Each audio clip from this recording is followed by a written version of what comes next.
ನಮಃ. ಹರಿ ಓಂ.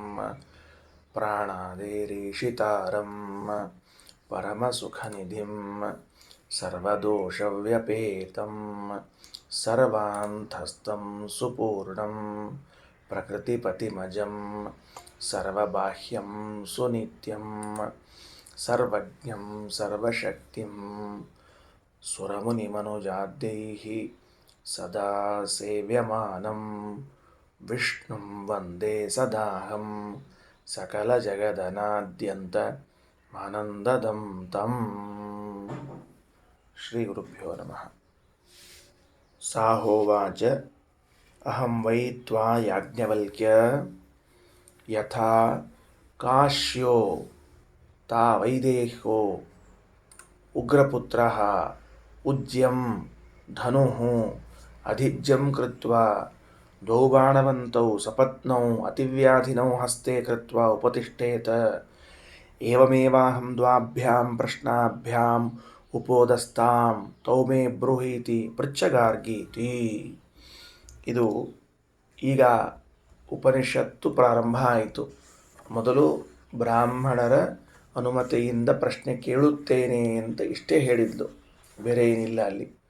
ಅಂತರ್ಯಾಮಿ ಬ್ರಾಹ್ಮಣ ಮುಗಿದಿತ್ತು. ಇದು ಮುಂದಿನ ಬ್ರಾಹ್ಮಣ.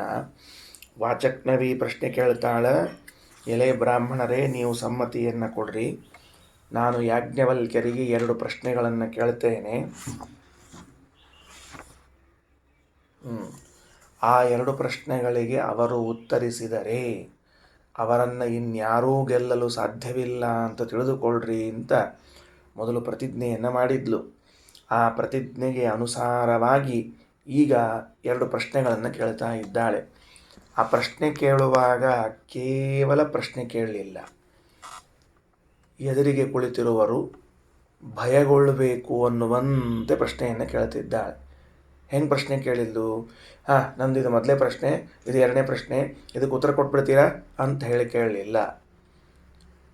ಇಬ್ಬರು ಕ್ಷತ್ರಿಯರು ಎದುರಾದಾಗ ತಮ್ಮ ಕೈಯಲ್ಲಿರುವಂತಹ ಆಯುಧಗಳನ್ನು ತೆಗೆದುಕೊಂಡು ಯುದ್ಧವನ್ನು ಮಾಡ್ತಾ ಇದ್ದರೆ ಹೇಗಿರಬೇಕೋ, ಅಥವಾ ಕ್ಷತ್ರಿಯ ತನ್ನ ವಿದ್ಯೆಯನ್ನು ಪರೀಕ್ಷೆ ಮಾಡುವುದಕ್ಕಾಗಿ ಕೈಯಲ್ಲಿ ಆಯುಧವನ್ನು ಹಿಡಿದಾಗ ಹೇಗಿರಬೇಕೋ ಆ ತರಹದ ವಾತಾವರಣ ಇದೆ ಅಂತ ಸೂಚನೆ ಮಾಡ್ತಾ ಇದ್ದಾಳೆ ಗಾರ್ಗಿ. ಏನಂತಾಳೆ? ನಾನು ಕೇಳುವ 2 ಪ್ರಶ್ನೆಗಳು ಅಂದರೆ 2 ಬಾಣಗಳು ಅಂತ ಎಚ್ಚರ ಕೊಡ್ತಾಳೆ. ನಾನೇನೋ ಪ್ರಶ್ನೆ ಕೇಳಲಿಕತ್ತೀನಿ ಅಂತಂದ್ರೆ ಸುಮ್ಮನೆ ಸಾದಾ ಚಿಕ್ಕ ಪುಟ್ಟ ಪ್ರಶ್ನೆ ಕೇಳ್ತೀನಿ ಅಂತ ತಿಳ್ಕೊಬೇಡ್ರಿ. ಕ್ಷತ್ರಿಯನಾದವನೊಬ್ಬನು ಕೈಯಲ್ಲಿ ಬಿಲ್ಲು ಹಿಡ್ಕೊಂಡು ಬಾಣವನ್ನು ಹೂಡಿ ಎದುರಿಗೆ ಬಿಟ್ಟರೆ ಶತ್ರುಗಳಿಗೆ ಹೆಂಗಿರ್ತದಲ್ಲ ಹಂಗೆ ಬಿಟ್ಟು ನಾನು ಬಾಣವನ್ನು ಬಿಡ್ತೀನಿ ಈಗ ಅಂತ ಹೇಳ್ತಾ ಇದ್ದಾಳೆ. ಸಾ ಹೋವಾಚ, ವಾಕ್ಯ ನೋಡ್ಕೊಳ್ರಿ ಉಪನಿಷತ್ತು. ಸಾ ಆ ಗಾರ್ಗಿಯು ಹ ಉವಾಚ ಹೇಳಿದ್ಲು. ಏನಂತ? ಹ ಎಂಬುದು ಪ್ರಸಿದ್ಧ ಅಥವಾ ಆಸ್ವಾದನೆ ಎಂಬ ಅರ್ಥದಲ್ಲಿ ಬಂದಿರ್ತದೆ. ಉವಾಚ ಹೇಳಿದ್ಲು. ಅಹಂ ವೈ ತ್ವಾ ನಾನು, ತ್ವಾ ಯಾಜ್ಞವಲ್ಕ್ಯರಾದ ನಿಮಗೆ, ಹೇ ಯಾಜ್ಞವಲ್ಕ್ಯ, ನಿಮ್ಮನ್ನು ಕುರಿತು 2 ಬಾಣಗಳನ್ನು ಬಿಡ್ತಾ ಇದ್ದೇನೆ. ಯಥಾ ಕಾಶ್ಯ ತಾ ವೈದೇಹ್ಯೋ ವಾ ಉಗ್ರಪುತ್ರ. ನೋಡ್ರಿ, ಕಾಶ್ಯ ಅಂದರೆ ಕಾಶಿ ಪಟ್ಟಣದಲ್ಲಿ ಹುಟ್ಟಿರುವಂಥವನು, ಕಾಶಿಯ ರಾಜಕುಮಾರ ಅಂತ ಅರ್ಥ. ವೈದೇಹ ಅಂದರೆ ವಿದೇಹ ಪಟ್ಟಣದಲ್ಲಿ ಹುಟ್ಟಿರುವಂಥವನು. ಕಾಶಿ ರಾಜಕುಮಾರನಾಗಲಿ ಅಥವಾ ವಿದೇಹದ ರಾಜಕುಮಾರನಾಗಲಿ, ಅದರೊಳಗೆ ಉಗ್ರಪುತ್ರ ಅಂತದ. ಉಗ್ರಪುತ್ರ ಅನ್ನೋ ಶಬ್ದಕ್ಕೆ ಉಗ್ರನ ಮಕ್ಕಳು ಅಂತಲ್ಲ, ಮಹಾಪರಾಕ್ರಮಿಗಳಾದವರು ಅಂತ ಅರ್ಥ. ಅದಕ್ಕೆ ಉಗ್ರಪುತ್ರ ಅನ್ನೋ ಶಬ್ದದಿಂದ ಏನು ತಿಳ್ಕೋಬೇಕು? ಮಹಾಪರಾಕ್ರಮಿಗಳಾದ. ಆಯ್ತು, ಹಿಂಗೂ ಅರ್ಥ ಬರ್ದಾರೆ. ಯಥಾ ಉಗ್ರಪುತ್ರ ಕ್ರೂರಪುತ್ರ ಅಂತ ಬರ್ದಾರೆ. ಕಾಶ್ಯಾಂಭವೋವ ವೈದೇಹೋ ವಿದೇಹ ರಾಜಾವ ಅಂತೂ ಬರ್ದಾರೆ. ರಾಯರು ಹೆಂಗೆ ಬರ್ದಾರೆ? ರಘುತ್ತಮ ಸ್ವಾಮಿಗಳವರು ಕಾಶಿಯ ರಾಜಕುಮಾರ ಅಥವಾ ವಿದೇಹದ ರಾಜಕುಮಾರ ಅನ್ನೋ ಅರ್ಥವನ್ನು ಬರೆದು ಉಗ್ರಪುತ್ರ ಎಂಬ ಶಬ್ದಕ್ಕೆ ಪ್ರತಾಪಶಾಲಿ ಅಥವಾ ಮಹಾಪರಾಕ್ರಮಿ ಅನ್ನೋ ಅರ್ಥ ಬರೆದಿದ್ದಾರೆ. ರಾಯರು ಮಾತ್ರ ಉಗ್ರಪುತ್ರ ಅಂತನ್ನೋದನ್ನು ಕಾಶಿ ಪಟ್ಟಣದ ರಾಜಕುಮಾರನಿಗೆ ಅನ್ವಯ ಮಾಡಿಬಿಡ್ತಾರೆ.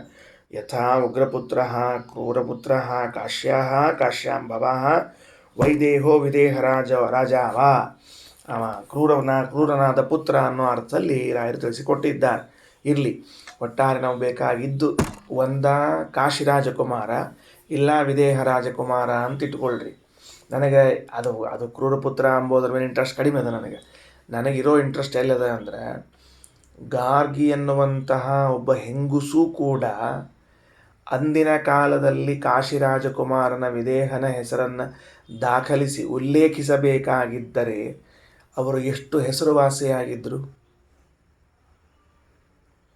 ಎಲ್ಲಿ ಬರಬೇಕಾಗಿದೆ?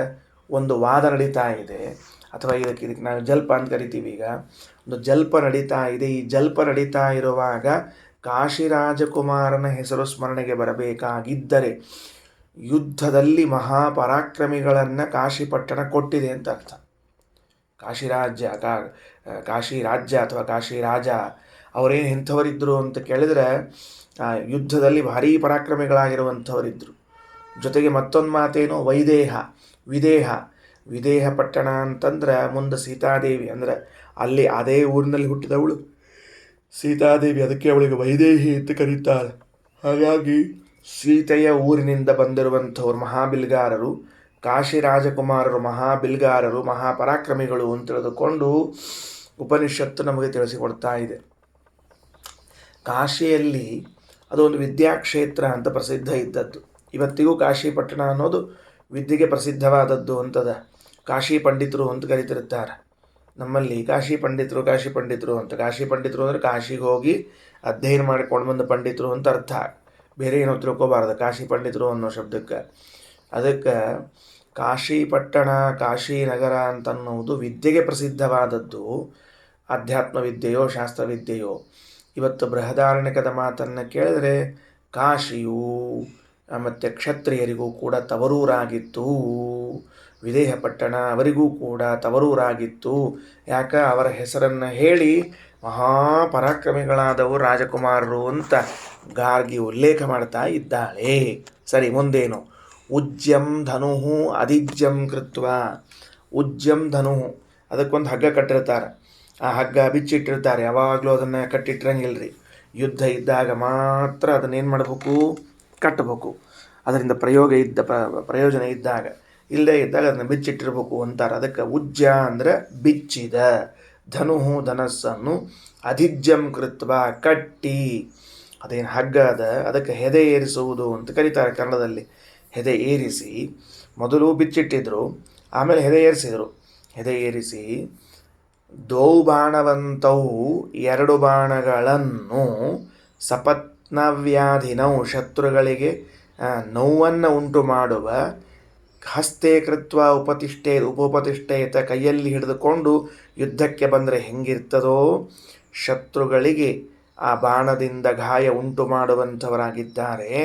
ಅವು ಎರಡು ಬಾಣಗಳನ್ನು ಹಿಡಿದುಕೊಂಡು ಯುದ್ಧಕ್ಕೆ ನಿಂತರೆ ಹೆಂಗಿರಬೇಕೋ, ಏವಮೇವ ಅಹಂ, ಅದೇ ರೀತಿಯಾಗಿ ನಾನು, ಪ್ರಶ್ನಾಭ್ಯಾಂ ಉಪೋದಸ್ತಾಂ, ಎರಡು ಪ್ರಶ್ನೆಗಳನ್ನು ಹಿಡ್ಕೊಂಡು ಬಂದು ನಿಂತಿದ್ದೇನೆ. ತೌಮೇ ಬ್ರೂಹೀತಿ, ಆ ಎರಡು ಪ್ರಶ್ನೆಗಳಿಗೆ ನನಗೆ ಉತ್ತರವನ್ನು ಕೊಡ್ರಿ ಅಂತ ಕೇಳ್ತಾ ಇದ್ದಾಳ. ಯಾಜ್ಞವಲ್ಕ್ಯರು ಬಹಳ ಸಂಕ್ಷೇಪದಲ್ಲಿ ಪೃಚ್ಛಗಾರ್ಗೀತಿ, ಕೇಳು, ಇಷ್ಟೇ ಹೇಳಿದರು. ಭಾಳ ಏನು ಆಕೆ ಹೇಳ್ದಂಗೆ ಅಷ್ಟೆಲ್ಲ ವಿಶೇಷಾಯಾಮ್ ಏವಂಗುಣ ವಿಶೇಷಾಯಾಮ್ ಶೋಪಣ್ಯತಿದೋ ಅಂಥವೆಲ್ಲ ಏನು ಹೇಳಲಿಲ್ಲ ಅವರು. ಸರಳ ಹೇಳಿ ಮುಗಿಸಿಬಿಟ್ರು. ಈಗ ಪ್ರಶ್ನೆ ಕೇಳಿದ್ಲು, ಅದಕ್ಕೆ ಇದನ್ನು ಎರಡು ದೃಷ್ಟಾಂತವನ್ನು ಕೊಟ್ಲು. ನಾನು ಹೇಗೆ ಪ್ರಶ್ನೆ ಕೇಳ್ತಿದ್ದೀನಿ ಅಂದರೆ, ಕಾಶಿ ರಾಜಕುಮಾರ ವಿದೇಹ ರಾಜಕುಮಾರರಿಬ್ಬರು ಪ್ರತಾಪಶಾಲಿಗಳಾದವರು ಯುದ್ಧಭೂಮಿಯಲ್ಲಿ ಶತ್ರುಗಳ ಮೇಲೆ ಎರಡು ಬಾಣಗಳನ್ನು ಪ್ರಯೋಗ ಮಾಡಿ ಆ ಬಾಣದಿಂದ ಅವರನ್ನು ಗಾಯಗೊಳಿಸ್ತಾರೋ ಹಾಗೆ ಎರಡು ಪ್ರಶ್ನೆಗಳನ್ನು ಕೇಳ್ತಾ ಇದ್ದೀನಿ, ನನ್ನ ಪ್ರಶ್ನೆಗಳಿಗೆ ಉತ್ತರಿಸಿರಿ ಅಂತ ಕೇಳಿದರು. ಇಷ್ಟೆಲ್ಲ ಹೇಳಿದರು. ಯಾಜ್ಞವಲ್ಕ್ಯರು ಮಾತ್ರ ಒಂದಕ್ಕಿಂತ ಹೆಚ್ಚು ಶಬ್ದ ಆಡಲಿಲ್ಲ. ಪೃಚ್ಛಗಾರ್ಗಿ, ಕೇಳು ಏನು ಕೇಳು ಅಂತ ಹೇಳಿ ಅವಳಿಗೆ ಕೇಳಲಿಕ್ಕೆ ಪ್ರಚೋದನೆಗೊಳಿಸ್ತಾ ಇದ್ದಾರೆ. ಇಷ್ಟ ಆಯಿತು. ಇದು ಮುಗಿದ ಮೇಲೆ ಆಚಾರದ ಒಂದು ಭಾಷ್ಯ ಅದ. ಛಂದದ ನೋಡ್ಕೊಳ್ರಿ. ಬಾಣಸ್ತು ಅಯೋಮಯ ಪ್ರೋಕ್ತಃ ಶರೋ ನಾಲೋಸ್ಯ ಕೀರ್ತಿತಃ ಇತ್ಯಭಿಧಾನಂ ಕರ್ಮಾರಸ್ತು ತದಾ ಬಾಣಂ ತೀಕ್ಷ್ಣಮಂಜಲಿಕಾಭಿಧಂ ಸಂದಧಾನ ಶರೇಯಾಂತಂ ರಾಜಾನಂ ನ ದದರ್ಶಃ ಇತಿ ಪಾದ್ಮೆ. ಇಷ್ಟೇ. ಇದೊಂದು ಸೂಕ್ಷ್ಮ ಅರ್ಥ ಆದ್ರೆ ಭಾಳ ಚಂದ ಇರ್ತದೆ ರೀ. ಏನು ಸೂಕ್ಷ್ಮದ? ಉಪನಿಷತ್ತಿನಲ್ಲಿ ದ್ವೌ ಬಾಣವಂತೌ ಅಂತ ಶಬ್ದ ಇದೆ. ಏನದ? ದ್ವೌ ಅನ್ನೋದು ಬಿಟ್ಬಿಡ್ರಿ, ಎರಡು ಅಂತ ಅರ್ಥ, ಅದೇನು ದೊಡ್ಡ ವಿಷಯ ಅಲ್ಲ. ಬಾಣವಂತೌ ಅಂತದ. ಗಾರ್ಗಿಯು ನಾನು ಎರಡು ಬಾಣಗಳನ್ನು ಪ್ರಯೋಗಿಸುತ್ತೇನೆ ಅಂತ ಹೇಳಬೇಕಾಗಿದೆ. ಅಂದರೆ ಆ ಕ್ಷತ್ರಿಯರಿಬ್ಬರು ಎರಡು ಬಾಣಗಳನ್ನು ಪ್ರಯೋಗಿಸಿದಂತೆ ಎರಡು ಪ್ರಶ್ನೆಗಳನ್ನು ಪ್ರಯೋಗಿಸುತ್ತೇನೆ ನಿಮ್ಮ ಮೇಲೆ ಅಂತ. ಹೆಂಗೆ ಹೇಳಬೇಕು? ಕಾಶಿರಾಜಕುಮಾರನು ಎರಡು ಬಾಣಗಳನ್ನು ಪ್ರಯೋಗಿಸುವಂತೆ ನಾನು ಎರಡು ಪ್ರಶ್ನೆಗಳನ್ನು ಕೇಳುತ್ತೇನೆ. ಇಷ್ಟು ಹೇಳಬೇಕಾಗಿದೆ ಅವಳಿಗೆ. ಬಾಣಗಳನ್ನು ಅನ್ನುವುದನ್ನು ಬಿಟ್ಟು ಬಾಣವಂತೌ ಅನ್ಲಿಗತ್ತಾಳ. ಬಾಣವಂತೌ ಅಂದ್ರೆ ಬಾಣ ಉಳ್ಳದ್ದನ್ನು ಪ್ರಯೋಗಿಸುತ್ತೇನೆ ಅಂತ. ಇದನ್ನು ಹೊಂದಿಸೋದು ಹೆಂಗ ಅಂತ. ಬಾಣವಂತ ಅನ್ನೋ ಶಬ್ದಕ್ಕೆ ಬಾಣವು ಎಲ್ಲಿದೆಯೋ ಅದು ಅಂತ ಅರ್ಥ. ಬರೆದಿಟ್ಕೊಳ್ರಿ. ಬಾಣವಂತ ಅಂತ ಶಬ್ದ ಬರ್ಕೊಂಡು ಬಾಣವಂತ ಅಲ್ಲ ಬಾಣವಂತೌ ಅಂತ ಬರ್ಕೊಂಡು, ಎರಡದ ಇಲ್ಲ ಬಾಣವಾನ್ ಅಂತ ಬರ್ಕೊಡ್ರಿ, ಸರಳ ಕೆಲಸ. ಬಾಣವಾನ್ ಅದರದ್ದು ದ್ವಿವಚನ, ಅದು ಬಾಣವಂತೌ ಅನ್ನೋದು. ಬಾಣವಾನ್ ಅಂತ ಬರ್ಕೊಂಡು ಮುಂದೆ ಎಲ್ಲ ಈಸಿಕೊಲ್ಟು ಹಾಕ್ಕೊಂಡು ಬಾಣ ಉಳ್ಳದ್ದು ಯಾವುದೋ ಅದು. ಬಾಣ ಅಂತ ನಾವು ಯಾವುದಕ್ಕೆ ಕರಿತೇವೆ? ಅದೇನು ಬಿಲ್ಲಿಗೆ ಹೂಡಿದ ಒಂದು ಕಟ್ಟಿಗೆ ಇದೆಯಲ್ಲ, ಅದನ್ನು ಬಾಣ ಅಂತ ಕರೆಯೋದು. ಹಂಗಾರೆ ಈಗ ನಾನು ಬಾಣ ಉಳ್ಳದ್ದನ್ನು ಪ್ರಯೋಗ ಮಾಡ್ತೀನಿ ಅಂದರೆ ಬಿಲ್ಲನ್ನೇ ಎತ್ತಿ ಒಗಿತಾನಂತ ಅರ್ಥ. ಅದಕ್ಕೆ ಹಂಗೆ ಯಾರು ಯುದ್ಧ ಮಾಡೋದಿಲ್ಲಲ್ಲ. ನಾನಲ್ಲ, ಗಾರ್ಗಿ ಅಲ್ಲ, ಕಾಶಿಕುಮಾರ ರಾಜಕುಮಾರ ಬಾಣವನ್ನು ಪ್ರಯೋಗ ಮಾಡ್ತಾನೆ ಅನ್ಬೇಕು. ಕಾಶಿರಾಜಕುಮಾರನು ಬಾಣವನ್ನು ಪ್ರಯೋಗ ಮಾಡ್ತಾನೆ ಅನ್ಬೇಕು. ಬಾಣ ಉಳ್ಳದ್ದನ್ನು ಪ್ರಯೋಗ ಮಾಡ್ತಾನೆ ಅಂತ ಅನ್ಬೇಕು. ಹಿಂಗ್ಯಾಕೆ ಪ್ರಯೋಗ ಮಾಡಿದರು? ಈಗ ಧನವನ್ನು ಕೊಡುತ್ತೇನೆ ಅಂತನ್ನುವುದು ಒಂದು ಶಬ್ದ ಇದ್ದರೆ, ಧನವಂತನನ್ನು ಕೊಡುತ್ತೇನೆ ಅನ್ನೋದು ಮತ್ತೊಂದು ಶಬ್ದ ಇದೆ. ಶಬ್ದ ಎರಡು ಗೊತ್ತಾಯ್ತಾ? ಧನವಾನ್ ಧನ ಅಂತನ್ನೋ ಶಬ್ದಕ್ಕೆ ಹಣ ಅಂತ ಅರ್ಥ. ಧನವಂತ ಅಂದರೆ ಹಣ ಉಳ್ಳ ವ್ಯಕ್ತಿ ಅಂತ ಅರ್ಥ. ಸರಿನಾ? ಉಳ್ಳ ವ್ಯಕ್ತಿ ಅಥವಾ ಉಳ್ಳ ವಸ್ತು ಅಂತ ಅರ್ಥ. ಈಗ ಧನಂ ಅನ್ನೋ ಶಬ್ದಕ್ಕೆ ಹಣ, ಧನವಾನ್ ಅನ್ನೋ ಶಬ್ದಕ್ಕೆ ಹಣ ಉಳ್ಳವನು. ಬುದ್ಧಿ ಅನ್ನೋ ಶಬ್ದಕ್ಕೆ ವಿವೇಕ ಜ್ಞಾನ ಅಂತ ಅರ್ಥ. ಬುದ್ಧಿಮಾನ್ ಅಂದ್ರೆ ವಿವೇಕ ಉಳ್ಳವನು ಅಂತ ಅರ್ಥ. ಸರಿ. ಇನ್ನು ರೂಪ ಅಂತ ಅನ್ನೋ ಶಬ್ದಕ್ಕೆ ಸೌಂದರ್ಯ ಅಂತ ಅರ್ಥ. ರೂಪವತ್ ಅಂದ್ರೆ ರೂಪವುಳ್ಳ ವಸ್ತು ಅಂತ ಅರ್ಥ. ಹಾಗಿದ್ರೆ ಬಾಣವಾನ್ ಅಂದ್ರೆ ಬಾಣ ಇರುವ ವಸ್ತು ಅಂತ ಅರ್ಥ ಆಯಿತು. ಬಾಣ ಇರುವ ವಸ್ತುವನ್ನು ರಾಜಕುಮಾರನು ಪ್ರಯೋಗಿಸುತ್ತಾನೆ ಅಂದರೆ ಬಿಲ್ಲು ತಗೊಂಡೇ ಒಗಿತಾನ ಅಂತ ಅರ್ಥ ಆಗಿಬಿಡ್ತದೆ. ಅದೇನದ ಅರ್ಥ? ಹಿಂಗೆ ದೃಷ್ಟಾಂತ ಕೊಡ್ತಾರೆ ಯಾರಾದರೂ? ಸರಿಯಲ್ಲ. ಪ್ರಯೋಗಿಸಬೇಕಾದದ್ದು ಗಾರ್ಗಿಯು ಬಾಣವನ್ನು ರಾಜಕುಮಾರನು ಪ್ರಯೋಗಿಸುವಂತೆ ನಾನು ನಿಮ್ಮ ಮೇಲೆ ಎರಡು ಪ್ರಶ್ನೆಗಳನ್ನು ಪ್ರಯೋಗಿಸುತ್ತೇನೆ ಅಂತ ಹೀಗೆ ಹೇಳಬೇಕಾದದ್ದನ್ನು ಬಿಟ್ಟು ಅದು ಯಾಕೆ ಬಾಣವಂತೌ ಅಂತ ಶಬ್ದ ಪ್ರಯೋಗ ಮಾಡಿದಳು? ಬಾಣ ಮತ್ತು ಬಾಣವಾನ್ ಇವು ವ್ಯತ್ಯಾಸ ತಿಳ್ಕೊಳ್ರಿ. ವತು ಪ್ರತ್ಯಯ ಏನದ? ಇದು ಉಳ್ಳ ಅಂತನೋ ಅರ್ಥವನ್ನು ತಿಳಿಸ್ತದೆ. ಧನ ಧನವಾನ್, ರೂಪ ರೂಪವಾನ್. ರೂಪ ಅಂದರೆ ರೂಪವಾನ್ ಅಂದರೆ ರೂಪ ಉಳ್ಳವನು ಅಂತ ಅರ್ಥ. ಈ ವತು ಪ್ರತ್ಯಯವು ಉಳ್ಳ ಅಂತ ಅರ್ಥ ತಿಳಿಸ್ತದೆ. ಬಾಣ ಉಳ್ಳದ್ದನ್ನು ಪ್ರಯೋಗ ಮಾಡುವುದು ಅಂದ್ರೆ ಬಿಲ್ಲನ್ನೇ ಒಗಿಬೇಕಾಗ್ತದೆ. ಅದು ಅಬದ್ಧ, ಹಂಗೆ ಹೇಳಬಾರ್ದು. ಬಾಣವನ್ನು ಪ್ರಯೋಗ ಮಾಡ್ತಾರೆ ಅನ್ಬೇಕು. ಹಂಗಾಗಿ ಹಿಂಗ್ಯಾಕೆ ಮಾಡಿದರು ಅಂದರೆ ಸೂಕ್ಷ್ಮಾಂಶವನ್ನು ತಿಳ್ಕೊಳ್ಬೇಕು. ಸರಿ, ಈ ಮಧ್ಯದಲ್ಲಿ ಬೇರೆಯವರು ವ್ಯಾಖ್ಯಾನ ಮಾಡಿದ್ದಾರಲ್ಲ, ಅವ್ರು ಏನು ವ್ಯಾಖ್ಯಾನ ಮಾಡಿರಬಹುದು ಅಂತ ಒಂಚೂರು ನೋಡೋಣವಂತೆ. ಏನದ ಅಂದರೆ ವ್ಯಾಖ್ಯಾನ ಮಾಡ್ತಾರವರು. ಏನಂತಾರೆ ಬೇರೆಯವರು ಅಂದರೆ, ಏನಿಲ್ಲ, ಆ ಬಾಣದ ತುದಿ ಇದೆಯಲ್ಲ, ಆ ಬಾಣದ ತುದಿಗೆ ಒಂದು ಬಿದಿರಿನ ತುಂಡನ್ನು ಸಿಗಿಸಿರ್ತಾರಂತ. ಬಾಣದ ತುದಿಗೆ ಏನು ಮಾಡಿರ್ತಾರೆ? ಬಿದಿರಿನ ತುಂಡನ್ನು ಸಿಗಿಸಿರ್ತಾರಂತ. ಅದಕ್ಕೆ ಬಾಣ ಅಂತ ಕರಿಬೇಕು ಅಂತಂತಾರೆ. ಅಂದರೆ ಏನು ಅಭಿಪ್ರಾಯ ಅವ್ರದ್ದು? ಬಾಣ ಮತ್ತು ಶರ ಅಂತನ್ನುವುದು ಎರಡು ಬೇರೆ ಬೇರೆ ಪದಗಳು. ಶರ ಅಂದ್ರೆ ಹಿಂದೆ ತೆಳಗೆ ಉದ್ದಕ್ಕೆ ಬಂದಿರುವಂತಹ ಕಟ್ಟಿಗೆಯನ್ನು ಶರ ಅಂತ ಕರಿಬೇಕು. ಅದಕ್ಕೆ ತುದಿಗೆ ಸಿಗಿಸಿರುವಂತಹ ಬಿದಿರಿನ ತುಂಡನ್ನು ಬಾಣ ಎಂದು ಕರೆಯಬೇಕು ಅಂತ ಬರೆದಿದ್ದಾರೆ ಕೆಲವರು. ಐಡಿಯಾ ಬಂತಲ್ಲ ಏನಂತ ಹೇಳಿ. ಮುಂದೆ ಚೂಪ್ ಇರ್ತದೆ, ಮುಂದೊಂದು ಚೂಪಂದು ಆ್ಯರೋ ಮಾರ್ಕ್ ಇರ್ತದೆ. ಅದು ತ್ರಿಕೋಣ ಒಂದಿರ್ತದೆ. ಆ ತ್ರಿಕೋಣವನ್ನು ಇದನ್ನು ಯಾರು ಬರ್ದಾರ? ಪರರು ಬರ್ದಾರ, ನಮ್ಮ ಆಚಾರಲ್ಲ. ಅವರೇನು ಬರ್ದಾರ ಅಂತ ತಿಳ್ಕೊಳ್ರಿ, ಆಮೇಲೆ ನಮ್ಮ ಆಚಾರ ಏನು ಬರ್ದಾರ ಅಂತ ತಿಳ್ಕೊಳ್ರಿ. ಹೀಗೊಂದು ತ್ರಿಕೋಣಾಕಾರದ ಒಂದು ಬಿದುರಿನ ತುಂಡು, ಅದೇನು ಸಿಗಿಸಲಾಗಿರ್ತದೆ ಕಟ್ಟಿಗೆಗೆ, ಅದನ್ನಷ್ಟನ್ನೇ ಬಾಣ ಅಂತ ಕರಿಬೇಕು, ಕೆಳಗೆ ಇದ್ದದ್ದನ್ನು ಶರ ಅಂತ ಕರಿಬೇಕು ಅಂತ ಅವರು ಬರ್ದಾರ. ತಪ್ಪೋ ಸರಿಯೋ ಆಮೇಲೆ ಚರ್ಚೆ ಮಾಡೋಣಂತೆ. ಇದು ಹೀಗೆ ಅವರೊಂದು ಅರ್ಥ ಬರೆದಿದ್ದಾರೆ. ಶ್ರೀಮದಾಚಾರ್ಯರಂತಾರ ಹಂಗಾರ ಅಂದರೆ ನೋಡ್ರಿ, ಕೆಳಗೆ ಭಾಷ್ಯ ತಗೊಳ್ರಿ. ಬಾಣಸ್ತು ಅಯೋಮಯ ಪ್ರೋಕ್ತ. ಬಾಣ ಬಾಣ ಅಂದರೆ ಕಬ್ಬಿಣದಿಂದ ಮಾಡಿರುವಂತಹ ಮೊನೆ ಅಂತ ಕರಿಬೇಕು. ಬಿದಿರಿನ ತುಂಡಿನಿಂದ ಮಾಡಿದ್ದಕ್ಕಲ್ಲ, ಕಬ್ಬಿಣದ ತುಂಡಿನಿಂದ ಮಾಡಿರಬೇಕು ಅದನ್ನು, ಮೊನೆಯನ್ನು ಬರ್ಕೊಳ್ರಿ. ಬಾಣ ಈಸ್ ಈಕ್ವಲ್ ಟು ಕಬ್ಬಿಣದ ಮೊನೆ, ಮೊನೆ ಅಥವಾ ತುದಿ ಅಂತ ಅರ್ಥ ಕರ್ಸ್ಕೋತದೆ.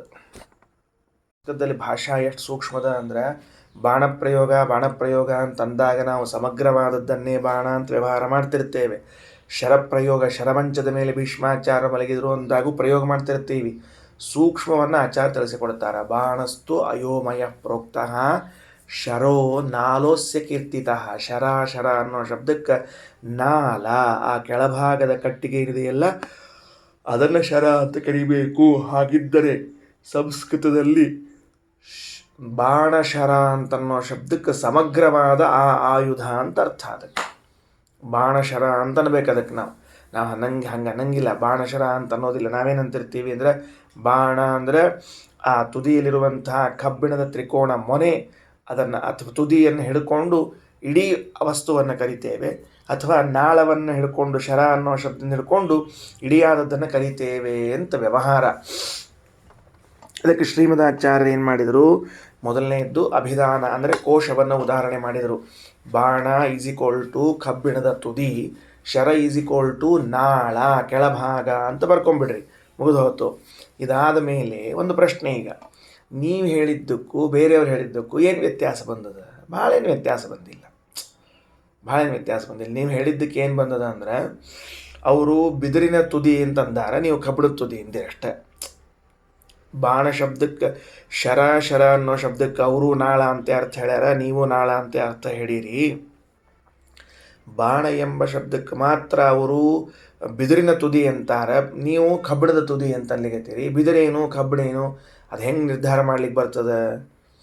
ಈಗಿಲ್ಲಿ ನೀವು ಅಯೋಮಯ ಪ್ರೋಕ್ತ ಅಂತಂದಿರಲ್ಲ, ಕೋಶ ಅಂದಿರಲ್ಲ ಅಂದರೆ ಸಾಲೋದಿಲ್ಲ, ನಮಗೆ ಪ್ರಮಾಣ ಬೇಕು ಅಂತಂದಾಗ ಆಚಾರ್ಯರು ಪದ್ಮಪುರಾಣದ ವಾಕ್ಯವನ್ನು ಹೇಳ್ತಾರೆ. ಕರ್ಮಾರಸ್ತು ತದಾ ಬಾಣಂ ತೀಕ್ಷ್ಣಂ ಅಂಜಲಿಕಾಭಿಧಂ ಸಂದಧಾನ ಶರೇಯಾಂತಂ ರಾಜಾನಂ ನ ದದರ್ಶಃ.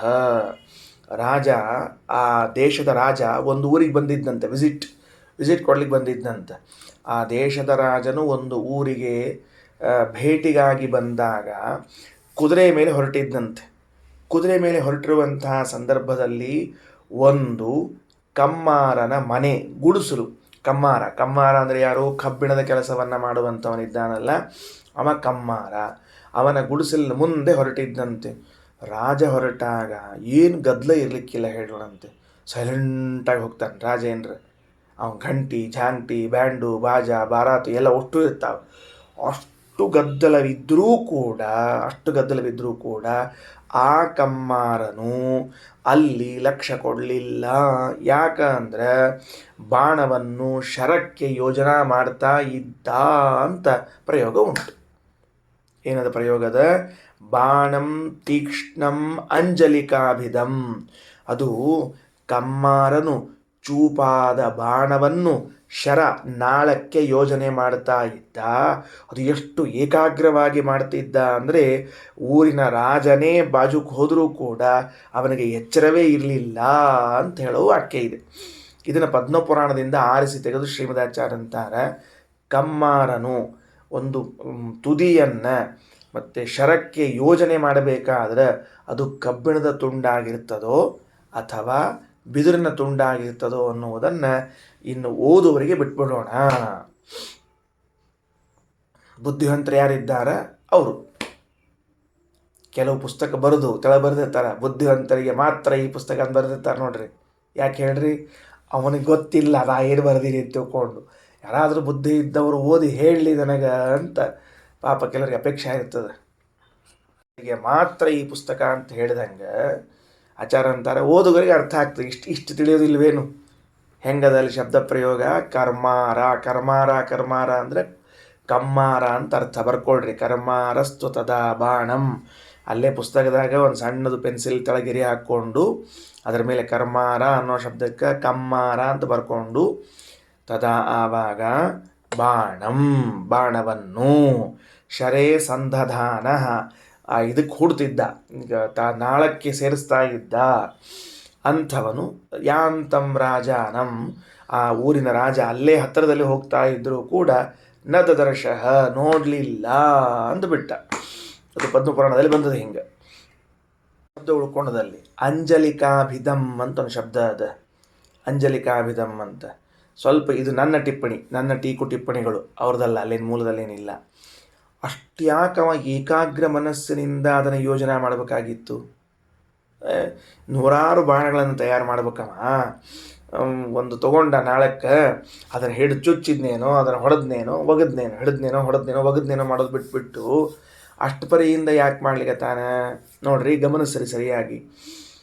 ಇಡೀ ಬಾಣ ಕಬ್ಬಿಣದ್ದಿರಂಗಿಲ್ಲ, ಸಂಪೂರ್ಣ ಬಾಣ ಇದು ಕಬ್ಬಿಣದ್ದಿರಂಗಿಲ್ಲ. ಮುಂದಿನ ತುದಿ ಮಾತ್ರ ಕಬ್ಬಿಣದ್ದಿರ್ತದೆ, ತೆಳಗಿಂದು ಕಟ್ಟಿಗಿದಿರ್ತದೆ. ಇಡೀ ಅಷ್ಟು ಬಾಣಗಳು ಕಬ್ಬಿಣಮಯ ಆಗಿಬಿಟ್ರೆ ಅವ ಬತ್ತಳಿಕೆಯೊಳಗೆ ಹೊತ್ಕೊಂಡು ಹೋಗಲಿಕ್ಕೆ ಸಾಧ್ಯ ಇಲ್ಲ. ನೆನಪಿಟ್ಕೊಳ್ರಿ. ಏನು ಹೊತ್ಕೊಂಡು ಹೋಗ್ತಾನೆ? ಕಿಲೋ ಗಟ್ಟಲೆ ಕಬ್ಬಿಣ ಹೊತ್ಕೊಂಡು ಹೋಗ್ತಾನೆ.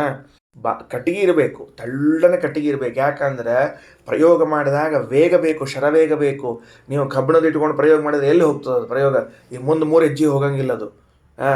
ಆದ್ದರಿಂದ ತುದಿ ಮಾತ್ರ ಕಬ್ಬಿಣದ್ದಿರ್ತದೆ. ಅದು ಎಷ್ಟು ಹಗುರಾಗಿರಬೇಕು ಅಂದರೆ ಈ ಕಟ್ಟಿಗೆಗೆ ಸಾಥ್ ಕೊಡಬೇಕು. ಗೊತ್ತಾಯ್ತಾ? ಕಟ್ಟಿಗೆಗೆ ಸಾಥ್ ಕೊಡಬೇಕು, ಗುರಿ ಮುಟ್ಟಬೇಕು. ಗುರಿ ಮುಟ್ಟೋದಲ್ಲ, ಶತ್ರುಗಳಿದ್ದರೆ ಅವರ ಛೇದನವನ್ನು ಮಾಡಬೇಕು. ಹಾಗಾಗಿ ಕೆಳಭಾಗ ಇದೆಯಲ್ಲ ಅದನ್ನು ನಾಳ ಅಂತ ಕರೀತಾರೆ. ನಾಳ ಕಟ್ಟಿಗೆಯದೇ ಇರ್ತದೆ, ತುದಿ ಕಬ್ಬಿಣದ್ದಿರ್ತದೆ. ಈ ಅಂಜಲಿಕಾ ಅಂತ ಒಂದು ಪ್ರತ್ಯೇಕವಾದ ಅಸ್ತ್ರ, ಅದು ಸ್ಪೆಷಲ್. ಅದಕ್ಕೊಂದು ವಿಶೇಷವಾದ ಆಕಾರದಿಂದ ಆ ಮೊನಚನ್ನು ಕೂಡಿಸಿರ್ತಾರೆ, ಮೊನೆಯನ್ನು ಕೂಡಿಸಿರ್ತಾರೆ ಕಬ್ಬಿಣದ್ದು. ಅದಕ್ಕೆ ಅಂಜಲಿಕಾಸ್ತ್ರ ಅಂತ ಕರೀತಾರೆ. ಮಹಾಭಾರತದಲ್ಲಿ ಬರ್ತದೆ. ಕೆಲವರು ವಾಯವ್ಯಾಸ್ತ್ರ, ಕೆಲವರು ವಾರಣಾಸ್ತ್ರ ಕಳಿಸ್ತಾ ಇದ್ರೆ ಇವರು ಅಂಜಲಿಕಾಸ್ತ್ರವನ್ನು ಪ್ರಯೋಗ ಮಾಡಿದರು ಅಂತ ತಿಳ್ಕೊಳ್ತಾರೆ. ಅಂಜಲಿಕಾ ಅನ್ನೋದು ಅತ್ಯಂತ ತೀಕ್ಷ್ಣವಾದ ಬಾಣ. ಅದು ಎದುರಾಳಿಗಳನ್ನು ಮತ್ತೆ ಮುಗಿಸಿಯೇ ಬರ್ತದೆ. ಅಂಥ ಬಾಣ ಅಂದರೆ ಅವರಿಗೆ ಏನೋ ಒಂದು ಗಾಯವನ್ನು ಉಂಟು ಮಾಡಲೇಬೇಕು ಅನ್ನುವಂಥ ಬಾಣ ಇದೆ. ನನ್ನ ನೆನಪಿದ್ದಂತೆ, ಈ ಕ್ಷಣದ ನೆನಪು ಬಂದಂತೆ, ಜಯದ್ರಥನನ್ನು ಕೊಲ್ಲುವಾಗ ಪಾಶುಪತಾಸ್ತ್ರವನ್ನು ಬಿಡ್ತಾನೆ ಅರ್ಜುನ. ಜಯದ್ರಥನ ತಲೆ ಹಾರ್ತದೆ, ಪಾಶುಪತಾಸ್ತ್ರದ ಕೆಲಸ ಮುಗೀತು. ಅದು ಮುಂದೆ ಏನಾಗಬೇಕು? ಅದು ನೆಲಕ್ಕೆ ಬೀಳೋ ಹಂಗಿಲ್ಲ. ಜಯದ್ರಥನ ತಲೆ ನೆಲಕ್ಕೆ ಬೀಳೋ ಹಂಗಿಲ್ಲ. ಯಾಕಂದರೆ ಅವರ ಅಪ್ಪ ಒಂದು ಶಾಪ ಕೊಟ್ಟಿರ್ತಾನೆ. ಯಾರು ನನ್ನ ಮಗನ ತಲೆಯನ್ನು ಕೆಳಗೆ ಬೀಳಿಸುತ್ತಾರೋ ಅವರ ತಲೆಯು ಕೆಳಗೆ ಉರುಳಿ ಹೋಗಲಿ ಅಂತ ಶಾಪ ಕೊಟ್ಬಿಟ್ಟಿರ್ತಾನೆ. ಕೃಷ್ಣ ಹೇಳ್ತಾನೆ, ಆ ಬಾಣಕ್ಕೆ ಮತ್ತೊಂದು ಬಾಣ ಹೂಡು, ಅದಕ್ಕೆ ಮತ್ತೊಂದು ಹೂಡು ಅಂತ ಹೇಳಿ ಮತ್ತೊಂದು ಬಾಣಗಳನ್ನು ಹೂಡಿಸಿ ಅಲ್ಲಿ ಎಲ್ಲಿ ಕಳಿಸ್ತಾನೆ ಅಂದರೆ ಅವರಪ್ಪ ಎಲ್ಲಿ ಸಂಧ್ಯಾವಂದನೆ ಮಾಡ್ಕೋತ ಕೂತಿರ್ತಾನೆ ಅಲ್ಲಿ ಹೋಗಿ ಅವ್ನು ತೊಡಿ ಮೇಲೆ ಬೀಳು ಹಂಗೆ ಮಾಡಿಬಿಡ್ತಾರವ. ತೊಡಿ ಮೇಲೆ ಬಿದ್ದ ಕೂಡಲೇ ಅವರಪ್ಪ ಗಾಬರಿಯಿಂದ ಅವನೇ ಎತ್ತೊಗಿಬಿಡ್ತಾನೆ. ಏನೋ ಬಿತ್ತು ಬಾರ ತೊಡಿ ಮೇಲೆ ಅಂತ ಎತ್ತೊಗಿತಾನೆ. ಅವ್ನು ಬೀಳಿಸಿದ್ದಕ್ಕೆ ಅವನ ತಲೆ ನೋಡಿತದೆ, ಅವನ ತಲೆ ನೋಡ್ದು ಹೋಗ್ತದೆ ಅಂತ. ಅಲ್ಲಿ ಆಚಾರ್ಯರು ಪ್ರಯೋಗ ಮಾಡಿದಂತೆ ಇದೆ. ಶರಂ ಅಂಜಲಿಕಾಭಿಧಂ ತೀಕ್ಷ್ಣಂ ಅಂತ ತಿಳ್ಕೊಂಡಲ್ಲಿ ಅಂಜಲಿಕಾ ಪ್ರಯೋಗವನ್ನು ಮಾಡಿದ್ದಂಥ ಅರ್ಜುನ. ಅಂದರೆ ಚೂಪಿರ್ತದೆ, ಹೊಡೆದು ಅದು ವೇಗದಿಂದ ದಾಟಿಕೊಂಡು ಹೋಗುವಂತಹದ್ದು ಅಲ್ಲಿ ಪ್ರಯೋಗ ಮಾಡಿದ್ದುಂಟು ಅಂತ ನನ್ನ ಸದ್ಯದ ನೆನಪು. ಎಲ್ಲಿ ಬಂದದ ನೆನಪು ತಾತ್ಪರ್ಯದಾಗಿ ಶಬ್ದ ಅಧ್ಯಾಯ ನೆನಪಿಲ್ಲ.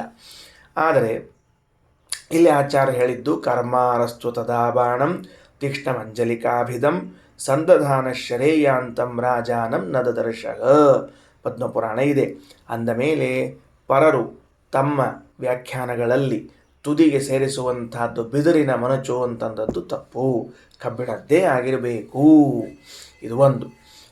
ಇನ್ನು ಇದರ ಜೊತೆಗೆ ಭಾಗವತದಲ್ಲಿ ಬರುವಾಗ ಒಂದು ಒನಕೆ ಬಂದಿರ್ತದೆ. ಒನಕೆ ಅಂದರೆ ಅದು ಎರಡೂ ತರಹದ್ದಿರ್ತಾವೆ. ಕಟ್ಟಿಗೆ ಒನಕೆನೂ ಇರ್ತದೆ, ಕಬ್ಬಿಣದ ಒನಕೆನೂ ಇರ್ತದೆ. ಕಟ್ಟಿಗೆ ಒನಕೆಯಾಗಿದ್ದರೆ, ಒನಕೆ ಅಂದರೆ ಏನು? ಧಾನ್ಯವನ್ನು ಕುಟ್ಟುವಂತಹ ಸಾಧನ ಅದು. ಈ ಭತ್ತ ಗಿತ್ತ ಹಾಕಿ ಒಳ್ಳಾಗಿ ಹಾಕಿ ಕುಡ್ತಿರ್ತಾರೆ, ಅದಕ್ಕೆ ಧಾನ್ಯ ಕುಟ್ಟುವ ಸಾಧನ ಒನಕೆ. ವನಕ್ಕೆ ಹುಟ್ಟಿತು ಅಂತಂದಾಗ ಆಹುಕ ಮಹಾರಾಜನ ಮಾತು ಕೇಳಿ ಎಲ್ಲ ಯಾದವರು ಆ ವನಕೆಯನ್ನು ಕುಟ್ಟಿ ಪುಡಿ ಮಾಡಿ ಅದನ್ನೇನು ಮಾಡಿದರು, ಸಮುದ್ರಕ್ಕೆ ಚೆಲ್ಲಿದರು ಅಂತ ಹೇಳ್ತಾರೆ. ಅದರಲ್ಲಿ ಒಂದು ಕಬ್ಬಿಣದ ತುಂಡನ್ನು ಮೀನು ನುಂಗಿತ್ತು. ಕೇಳ್ತಾ ಇದ್ದೀರಾ? ಮೀನು ನುಂಗಿತ್ತು. ಆ ಮೀನನ್ನು ಒಬ್ಬ ಮೀನುಗಾರ ಹಿಡಿದ. ಅದರ ಮೀನಿನ ಹೊಟ್ಟೆಯನ್ನು ಸೆಳೆದಾಗ ಅದರಲ್ಲಿದ್ದ ಕಬ್ಬಿಣದ ತುಂಡನ್ನು ತೆಗೆದು ತನ್ನ ಬಾಣದ ತುದಿಗೆ ಸೇರಿಸಿಕೊಂಡ. ಯಾರವರು? ಅವ ಜರಾನಾಮಕ ವ್ಯಾಧ. ಅವನೇ ಆ ಬಾಣವನ್ನು ಮುಂದೆ ಕೃಷ್ಣನ ಪಾದಕ್ಕೆ ಪ್ರಯೋಗ ಮಾಡಿದ ಅಂತ ಭಾಗವತದಲ್ಲಿ ಕೇಳ್ತೇವೆ. ಹಾಗಾದರೆ ಬಾಣದ ತುದಿಗೆ ಕಬ್ಬಿಣದ ತುಂಡನ್ನೇ ಸೇರಿಸ್ತಾರ ಎಂಬುದು ಇದರಿಂದಲೂ ಕೂಡ ಸಿದ್ಧವಾಗ್ತದೆ. ಇತಿಹಾಸದಲ್ಲಿ ಸ್ಪಷ್ಟವಾಗಿ ಭಾಗವತವೇ ತಿಳಿಸಿಕೊಡ್ತಾ ಇದೆ. ಕೃಷ್ಣನ ಪಾದಕ್ಕೆ ನಟ್ಟ ಬಾಣ ಬಿದಿರಿಂದಲ್ಲ, ಅದು ಕಬ್ಬಿಣದ್ದೇ ನಟ್ಟಿತ್ತು ಅಂತನ್ನುವುದು ಭಾಗವತದಲ್ಲಿ ಉಂಟು. ಅಂದ ಮೇಲೆ ಶ್ರೀಮದಾಚಾರ್ಯ ಮಾಡಿದ ವ್ಯಾಖ್ಯಾನ ಅತ್ಯಂತ ಸಮಂಜಸವಾದದ್ದು.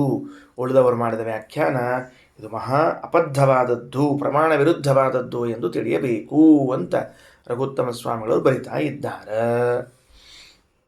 ಇಷ್ಟೆಲ್ಲ ಯಾಕೆ ಹೇಳಿದ್ರಿ ಈಗ ನೀವು ಅಂತಂದರೆ, ಬಾಣ ಬಂತವು, ಅಲ್ಲಿಗೆ ಬಂತು. ಈಗ ಮತ್ತೆ ಬಾಣ ಬಂತವು ಅಂದರೆ ಬಾಣ ಉಳ್ಳದ್ದನ್ನು ಪ್ರಯೋಗ ಮಾಡ್ತೀನಿ ಅಂದರೆ ಕಬ್ಬಿಣದ ತುದಿಯನ್ನು ಕೂಡಿದ ತುದಿ ಉಳ್ಳ ಕಟ್ಟಿಗೆಯಿಂದ ನಾಳೆ ಏನದ ಅಲ್ಲ, ಅದಕ್ಕೆ ಇಡೀದಕ್ಕೇನು ಕರಿತೀವಿ ಅಂದರೆ ಬಾಣ ಉಳ್ಳದ್ದು ಅಂತ ಕರಿತೇವೆ.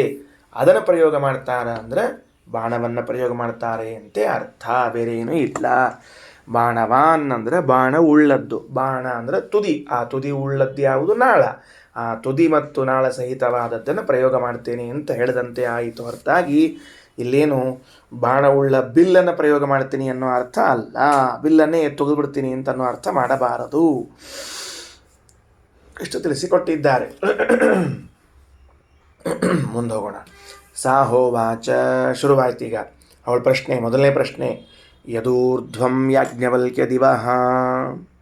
ಹೇ ಯಾಜ್ಞವಲ್ಕ್ಯರೇ, ದಿವಃ ಯದೂರ್ಧ್ವಂ, ಸ್ವರ್ಗಲೋಕದಿಂದ ಮೇಲೆ ಏನು ಲೋಕಗಳಿವೆಯೋ. ದಿವಃ ಅನ್ನೋ ಶಬ್ದಕ್ಕೆ ಸ್ವರ್ಗಲೋಕದಿಂದ ಮೇಲೆ ಅಂತ ಅರ್ಥ ಬರ್ಕೊಂಬಿಡ್ರಿ. ಯಾಕಂದರೆ ಇದು ಷಷ್ಠಿ ವಿಭಕ್ತಿಯದ ಅಥವಾ ಪಂಚಮಿಯನ್ನು ಹೇಳಬಹುದು.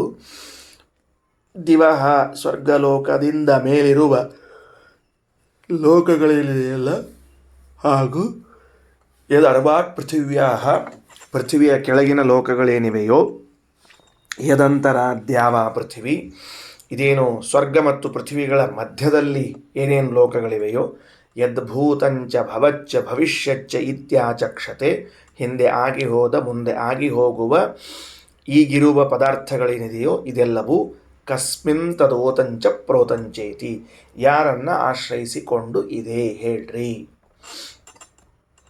ಏನು ಅರ್ಥ ಆಗಲಿಲ್ಲಲ್ಲ? ಶಬ್ದ ತಿಳಿದ ಏನು ಅರ್ಥ ಆಗಿಲ್ಲ, ಸರಳ ಹೇಳ್ಬೋಣಂತ. ಇಡಿಯಾದ ಪ್ರಪಂಚ ಯಾರನ್ನು ಆಶ್ರಯಿಸಿಕೊಂಡು ನಿಂತಿದೆ ಅಷ್ಟೇ ಹೇಳ್ರಿ, ಮತ್ತೇನಿಲ್ಲ. ಸಮಸ್ತ ಪ್ರಪಂಚವು ಯಾರನ್ನು ಆಶ್ರಯಿಸಿಕೊಂಡಿದೆ. ಈಗ ಇದು ಸರಳ ಶಬ್ದ ಆಗಿಬಿಡ್ತೀರಿ. ಸಮಸ್ತ ಪ್ರಪಂಚ ಅಂತ ಅನ್ನೋದು ಸರಳ ಶಬ್ದ ಆಗಿಬಿಡ್ತು. ಅದಕ್ಕೆ ಬಿಡಿಸ್ಬೇಕು ನಮಗೀಗ.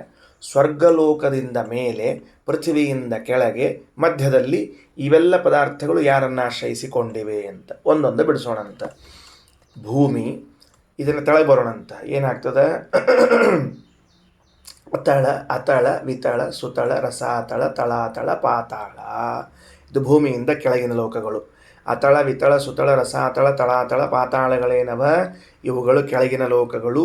ಭೂಮಿಯಿಂದ ಕೆಳಗಿರುವ ಲೋಕಗಳೇನವ ಇವೆಲ್ಲವೂ ಕೂಡ ಯಾರನ್ನು ಆಶ್ರಯಿಸಿಕೊಂಡು ಇವೆ. ಯಾಕಂದ್ರೆ ಆ ಲೋಕಗಳು ಅಂದ ಮೇಲೆ ಎಲ್ಲಾದರೂ ಒಂದು ಕಡೆ ಇರಲೇಬೇಕು. ಎಲ್ಲವ ಒಂದು. ಎರಡನೆಯದ್ದು ಸ್ವರ್ಗ. ಸ್ವರ್ಗದ ಮೇಲೇನಿದೆ ಅಂತ ಕೇಳಿದ ಮಹಃ, ಜನಃ, ತಪಃ, ಸತ್ಯಂ ಲೋಕಗಳಿವೆ. ಪ್ರಾಣಾಯಾಮ ಮಾಡೋ ಕಾಲಕ್ಕೆ ಹೇಳ್ತಿರ್ತೀರಿಲ್ಲೋ ಏನಂತ ತಿಳ್ಕೊಂಡು, ಭೂಹು ಭುವಃ ಸ್ವಃ ಮಹಃ ಜನಃ ತಪಃ ಸತ್ಯಂ ಅಂತ ತಿಳ್ಕೊಂಡು, ಆ ಮೇಲಿನ ಲೋಕಗಳೆಲ್ಲವೂ ಕೂಡ ಯಾರನ್ನು ಆಶ್ರಯಿಸಿಕೊಂಡಿವೆ? ಸ್ವರ್ಗ, ಸ್ವರ್ಗದ ಮೇಲಿನ ಲೋಕಗಳು, ಭೂಮಿ, ಭೂಮಿಯ ಕೆಳಗಿನ ಲೋಕಗಳು ಯಾರನ್ನು ಆಶ್ರಯಿಸಿಕೊಂಡಿವೆ ಅಂತ. ಇದಾದ ಮೇಲೆ ಆ ಸ್ವರ್ಗ ಈ ಭೂಮಿಯ ಮಧ್ಯದಲ್ಲಿ ಕೆಲವು ಲೋಕಗಳವ. ಯಾವುದು? ಯದಂತರ. ಮಧ್ಯದಲ್ಲಿರುವಂತಹದ್ದು ಯಾವುದು? ಭುವೋಲೋಕ, ಅಂತರಿಕ್ಷ. ಅದೇನದಲ್ಲ, ಭೂಹು ಭುವಃ ಸ್ವಃ. ಭೂಹು ಅಂದರೆ ಭೂಮಿ, ಭುವಃ ಅಂದರೆ ಅಂತರಿಕ್ಷ, ಸ್ವಃ ಅಂದರೆ ಸ್ವರ್ಗ. ಆ ಮಧ್ಯದಲ್ಲಿರುವಂತಹ ಭುವೋರ್ಲೋಕ ಅಥವಾ ಭುವೋಲೋಕ ಏನಿದೆಯಲ್ಲ, ಇದು ಯಾರನ್ನ ಆಶ್ರಯಿಸಿಕೊಂಡಿದೆ ಅಂದರೆ ನಾವು ಪೌರಾಣಿಕವಾಗಿ ಕೇಳುವ 14 ಲೋಕಗಳು ಅದರಲ್ಲಿ ಎಲ್ಲ ಬಂತು. ಎಲ್ಲ ಬಂತು ಅಂದರೆ ಬ್ರಹ್ಮಾಂಡದ ಹೊರಗಿನ ಆವರಣಗಳು, ಅದರ ಹೊರಗಿನ ಲೋಕಗಳು, ಅದರ ಹೊರಗಿನ ಪ್ರದೇಶಗಳು, ಅದರ ಕೆಳಗಿನ ವಸ್ತುಗಳು ಎಲ್ಲವೂ ಸೇರಿಕೊಂಡು ಇದೆಲ್ಲವೂ ಯಾರನ್ನು ಆಶ್ರಯಿಸಿಕೊಂಡು ಇದೇ. ಹಿಂದೆಂದೋ ಆಶ್ರಯಿಸಿಕೊಂಡಿತ್ತು ಅಂತ ಇಷ್ಟ ಹೇಳಬೇಡ್ರಿ, ಇವತ್ತೂ ಇರಬೇಕು, ಮುಂದೂ ಇರಬೇಕು. ನಮಗೆ ತ್ರಿಕಾಲದಲ್ಲಿ ಇದನ್ನೆಲ್ಲವನ್ನ ತನ್ನ ಅಧೀನವಾಗಿಟ್ಟುಕೊಂಡ ಅಂದರೆ ತನ್ನಲ್ಲಿಟ್ಟುಕೊಂಡಿರುವಂತಹ ವಸ್ತು ಯಾವುದು ಅಂತ ಪ್ರಶ್ನೆ ಕೇಳಿದಳು. ಸಾಹೋವಾಚ ಯದೂರ್ಧ್ವಂ ಯಜ್ಞವಲ್ಕ್ಯ ದಿವಃ ಯದರ್ವಾಗ್ ಪೃಥಿವ್ಯಾಗ ಯದಂತರಾದ್ಯಾವಾ ಪೃಥಿವೀ ಇಮೇ ಯದ್ಭೂತಂಚ ಭವಚ್ಚ ಭವಿಷ್ಯಚ್ಚ ಇತ್ಯಾಚಕ್ಷತೆ ಕಸ್ಮಿನ್ ತದೋತಂಚ ಪ್ರೋತಂಚೇತಿ. ಸಹೋವಾಚ, ಆಗ ಯಾಜ್ಞವಲ್ಕ್ಯರು ಉತ್ತರ ಕೊಟ್ಟರು. ಯದೂರ್ಧ್ವಂ ಗಾರ್ಗಿ ದಿವಃ, ಏನು ಗಾರ್ಗಿ ಕೇಳಿದ್ದು? ಸ್ವರ್ಗಲೋಕದಿಂದ ಮೇಲಿರುವಂತಹ ಲೋಕಗಳು ಅಂತ ಕೇಳಿದ್ದೀಯಲ್ಲ. ಮಹಃ ಜನಃ ತಪಃ ಸತ್ಯಂ ಯದರ್ವಾಗ್ ಪೃಥಿವ್ಯಾಹ, ಪೃಥಿವಿಗಿಂತ ಕೆಳಗಿರುವಂತಹದಿದೆಯಲ್ಲ, ಅತಳ ವಿತಳ ಸುತಳ ಸಾತಳ ತಳಾತಳ ಪಾತಾಳಗಳು. ಯದಂತರಾದ್ಯಾವಾ ಪೃಥಿವಿ, ಆ ಭೂಮಿ ಸ್ವರ್ಗದ ಮಧ್ಯದಲ್ಲಿರುವಂತಹ ಅಂತರಿಕ್ಷ, ಸೂರ್ಯ ಚಂದ್ರ ನಕ್ಷತ್ರಗಳು ಗ್ರಹಗೋಲಕಗಳು, ಮತ್ತು ಬೇರೆ ಬೇರೆ ಮನೆಗಳೆಲ್ಲ ಇವೆಯಲ್ಲ, ವೈಕುಂಠಾದಿ ಲೋಕಗಳು ಎಲ್ಲ ಅಲ್ಲೇ ಇರುವಂತಹದ್ದು. ಇವೆಲ್ಲವೂ ಕೂಡ ಇಮೆ ಯದ್ಭೂತಂಚ ಭವಚ್ಚ ಭವಿಷ್ಯಚ್ಚ, ಹಿಂದೆ ಆಗಿ ಹೋದ ಮುಂದೆ ಆಗುವ ಈಗಿರುವ ಎಲ್ಲ ಪದಾರ್ಥಗಳೂ ಕೂಡ ಯಾರನ್ನಾಶ್ರಯಿಸಿಕೊಂಡಿವೆ?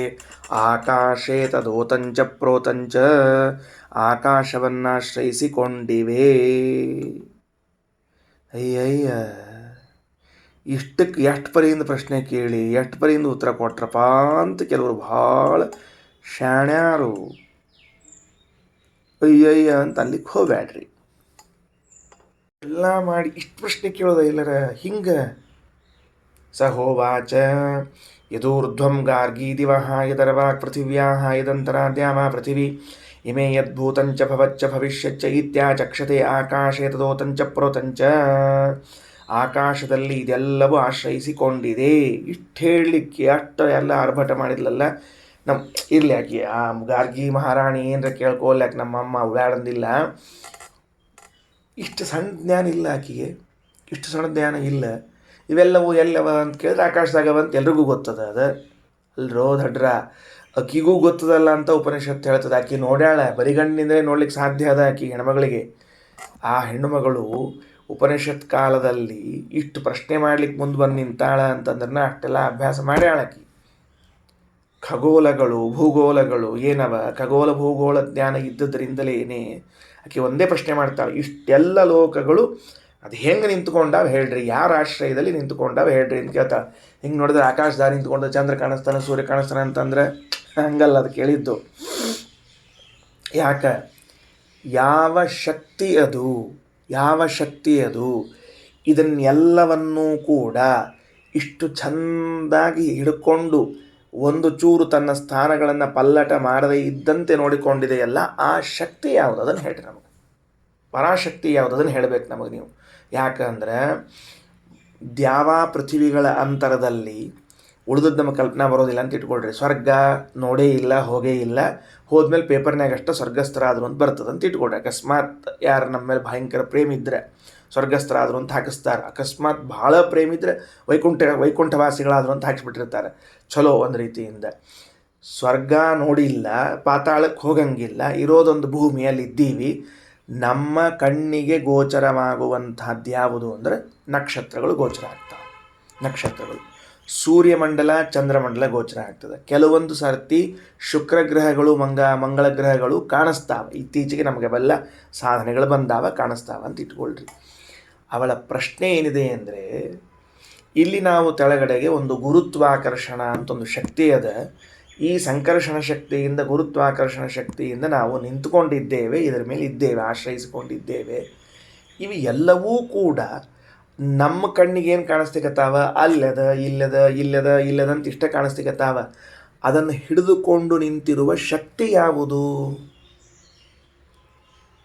ಅಲ್ಲ, ಈ ಆಕಾಶ ಅಂತಂತೀನಿ ಅಂದರೆ ಆಕಾಶಕ್ಕೆ ಹಿಡಿದುಕೊಂಡು ನಿಲ್ಲುವ ಶಕ್ತಿ ಇದೆಯೋ, ಆಕಾಶಕ್ಕೆ ನಮ್ಮ ಕಾರ್ಯಗಳನ್ನು ನಡೆಸಿಕೊಡಲಿಕ್ಕೆ ವ್ಯವಧಾನ ಕೊಡುವ ಶಕ್ತಿ ಇದೆಯೋ, ಇಷ್ಟೇ ಹೇಳೋಣಂತೆ. ಆಕಾಶ ಅಂದರೆ ಇನ್ನು ಅವಕಾಶ. ನಾವು ಮಾಡುವ ಪ್ರತಿಯೊಂದು ಕೆಲಸಕ್ಕೂ ಕೂಡ ಅವಕಾಶ ನೀಡುತ್ತದೆ ಹೊರತಾಗಿ ಹಿಡ್ಕೊಂಡು ನಿಂತ್ಕೋತದಂತೇನಿಲ್ಲ. ಅಂದಮೇಲೆ ಹಿಡ್ಕೊಂಡು ನಿಂತ್ಕೊಂಡದ್ದು ಯಾವುದು? ನಮಗಂತರೂ ಆಕಾಶ ಅಂತ ಅನ್ನಿಸ್ತದೆ. ಅದರ ಪರಾಶಕ್ತಿ ಯಾವುದು ನೀವು ಹೇಳ್ರಿ ಅಂತ ಕೇಳಿದಾಗ, ಆಕಾಶೇ ತದೋತಂಚ ಪ್ರೋತಂಚ, ಅದು ಕೇವಲ ನಿನ್ನ ಬರಿಗಣ್ಣಿಗೆ ಕಾಣುವ ಸ್ಪೇಸ್, ಜಾಗದ ಮಹಿಮಾ ಅಲ್ಲಮ್ಮ, ಆಕಾಶದ ಮಹಿಮಾ ಅದು. ಯಾರು ಆಕಾಶ ಅಂತಂದರೆ ಶ್ರೀಮದಾಚಾರ್ಯರು ಭಾಷ್ಯದಲ್ಲಿ ಸ್ಕಂದ ಪುರಾಣದ ವಾಕ್ಯವನ್ನು ಉದಾಹರಣೆ ಮಾಡಿ ಹೇಳ್ತಾರೆ. ದೀಪ್ತೇ ಆಕಾಶ ಶಬ್ದೋಕ್ತ ಶ್ರೀಹಿ ಸರ್ವಾಶ್ರಯ ಮತ, ಶ್ರೀರ್ಹಿ ಸರ್ವಾಶ್ರಯ ಮತ ತದಾಶ್ರಯ ಪರೋ ವಿಷ್ಣು ಸೋಸ್ಥೂಲಾದಿಗುಣೋ ಮತಃ ಇತಿ ಸ್ಕಾಂದೇ. ಬಹಳ ಚಂದದ, ಬಹಳ ಚಂದದ. ಇಲ್ಲಿಗೆ ಮುಗಿಸ್ತೇನೆ ಇಷ್ಟು ಹೇಳಿ ಮುಂದೆ ನೋಡಂತೆ. ಮಹಾಲಕ್ಷ್ಮೀ ದೇವಿಗೆ ಆಕಾಶ ಅಂತ ಹೆಸರಿದೆ ಅಂತ ಮೊದಲು ತಿಳಿಸ್ತಾರೆ. ಬರ್ಕೊಂಡಿಟ್ಕೊಳ್ರಿ, ಹಿಂದೆ ಬಂದದ. ಇನ್ನು ಛಾಂದೋಗ್ಯದಲ್ಲಿ ಹೇಳುವಾಗಲೂ ಕೂಡ ಆಕಾಶ ಶಬ್ದ ಇದು ಮಹಾಲಕ್ಷ್ಮಿಯನ್ನು ಹೇಳ್ತದ ಅಂತ ಬಂದದ, ಇಲ್ಲೂ ಬಂದದ, ಬರೆದಿಟ್ಕೊಳ್ರಿ.